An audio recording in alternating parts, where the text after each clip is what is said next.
Movie के starting में एक आदमी अपने खाने का इंतजार बहुत देर से कर रहा होता है। जब उसका खाना आ जाता है तो वो शेफ से कहता है कि तुम्हारा रेस्टोरेंट और तुम्हारा खाना दोनों ही ठंडे हैं जेम्स। फिर जेम्स उस आदमी से माफी मांगता है। फिर वो आदमी कहता है कि तुम मुझसे माफी मत मांगो, जब मैं 6 महीने पहले तुम्हारे रेस्टोरेंट में आया था तब तुम्हारे पापा खाना बनाते थे। जब तब ये रेस्टोरेंट भी खूब चलता था और उनके खाने में स्वाद भी होता था। तुम्हारे खाने में बिल्कुल भी स्वाद नहीं है, इससे अच्छा तो मैं बाहर जाकर पत्ते ही चबा लूं। फिर वो आदमी वहाँ से बाहर चला जाता है। असल में इस होटल का मालिक, शेफ और सब चीज वो जेम्स ही होता है। असल में जेम्स के फादर की डेथ हो चुकी है और उसके बाद से जेम्स ही उनका रेस्टोरेंट संभाल रहा है। फिर उसके रेस्टोरेंट की फोन पे एक घंटी बजती है। जब जेम्स फोन उठाता है तो उस ओर से एक आदमी कहता है कि आज रात मेरे घर में एक प्राइवेट पार्टी है, मुझे एक शेफ की जरूरत है। फिर जेम्स भी अपने कैलेंडर पे देख के कि उसे कुछ आज काम तो नहीं है, उसे हाँ भर देता है। फिर जेम्स उनसे कहता है कि आज मैं फ्री हूँ तो मैं आज आपके यहाँ आ जाऊंगा। फिर दूसरी ओर से वो बंदा कहता है कि हम सिर्फ मीट ही खाते हैं तो तुम्हें सिर्फ मीट ही बनाना होगा, जिस पे जेम्स भी हाँ भर देता है। फिर वो आदमी जेम्स को अपने घर का पता बताता है। फिर थोड़ी देर बाद जेम्स उसके बताए पते पे आ जाता है। फिर उस घर का दरवाजा एक मेड खोलते हैं जिसका नाम नीना होता है। फिर नीना और जेम्स आपस में थोड़ी देर तक बात करते हैं। फिर अंदर से आवाज आती है कि नीना इसे अंदर आ जान दो। फिर जेम्स भी घर के अंदर चला जाता है। फिर जेम्स एक बैन नाम के बंदे से मिलता है। फिर वो बैन नाम का बंदा उसे कहता है कि मैंने तुमसे फोन पे बात करी थी।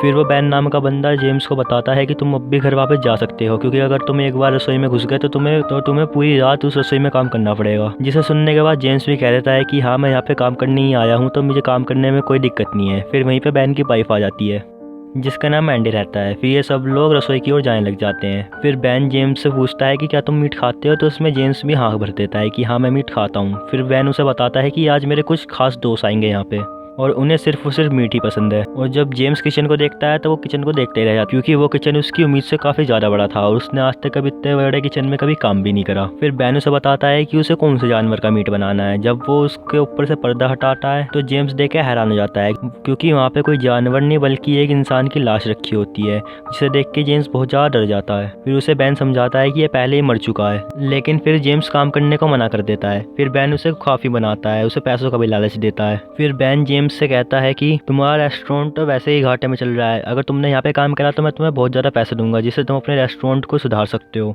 और फिर बैन उससे कहता है कि आगे आने वाले समय में इस दुनिया में 2 तरीके के इंसान होंगे, एक तो जो शिकारी होंगे और एक जो शिकार होंगे। तो तुम पहले ही हमारी टीम में ज्वाइन हो जाओ जो कि शिकारी वाली है, क्योंकि अगर तुम बाद में ज्वाइन ना हो पाए तो अगली बारी तुम्हारी ही होगी। और फिर वहाँ से बैन चला जाता है। फिर जेम्स उस लाश को आखिरकार काट ही देता है। और फिर हम अगले सीन में देखते हैं कि वहाँ पे पार्टी हो रही होती है। फिर जेम्स उन सबके सामने आता है। फिर बैन उससे कहता है कि जेम्स तुमने आज कौन सी डिश बनाई है। फिर जेम्स उनसे कहता है कि आप सब लोग बहुत बड़े आदमी हो और आप सबकी जिंदगी में बहुत भाग दौड़ वाला काम रहता होगा, जिसके लिए आपको एनर्जी की काफी ज्यादा जरूरत है। और फिर जब जेम्स सबको खाना दिखाता है तो सबके होश उड़ जाते हैं, क्योंकि वहाँ पे कोई इंसान की लाश बल्कि वहाँ पे सैलेड रखे होते हैं, जिसे देख के सब लोग उसे गालियां देने लग जाते हैं, उसे भला बुरा बोलते हैं। असल में जेम्स की हिम्मत ही नहीं हुई थी कि वो उस लाश को काट पाए। फिर मैंडी जेम्स को किचन में लेके जाती है और उससे कहती है कि मेरे सारे मेहमान मीट खाना चाहते हैं, अगर तुम उनके लिए मीट ना बना पाए तो मैं तुम्हारा ही मीट बना के उन सबको खिला दूंगी। फिर आखिरकार जेम्स भी उसकी बात मान जाता है। वो उस लाश को फिर से काटने की कोशिश करता है, लेकिन वो उस लाश को काट नहीं पाता है। फिर वहाँ पे जूलिया आती है। फिर जूलिया जेम्स से कहती है कि यहाँ पे मैंने कई सारे शेफ को देखे हैं पर उनमें से काफी कम लोग ही यहाँ से बच के जा पाए हैं, तो मैं तुम्हारी मदद करूंगी उस लाश को काटने में। फिर जूलिया भी जेम्स की मदद करने लग जाती है। फिर आखिरकार जेम्स भी उस लाश को काट के उसका खाना बना देता है। फिर जब वो जेम्स उन लोगों के पास लेके जाता है खाने को,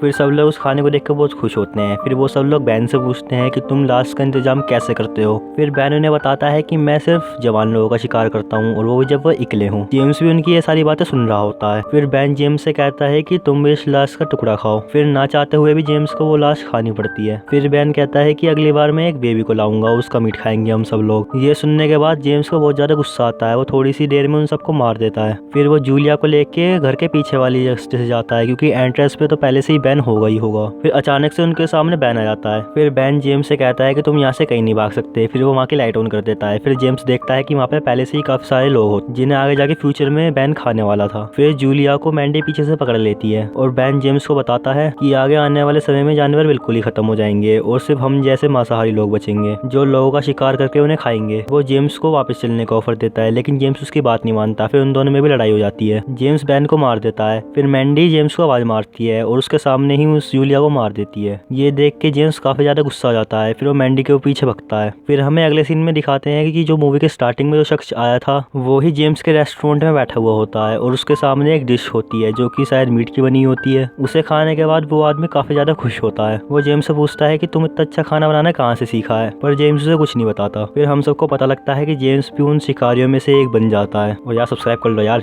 पक्का कर दो यार, प्लीज प्लीज। तो बस यही था दोस्तों आज की मूवी के लिए। तो चैनल को सब्सक्राइब करके जाना और लाइक करके जाना। Thanks for watching.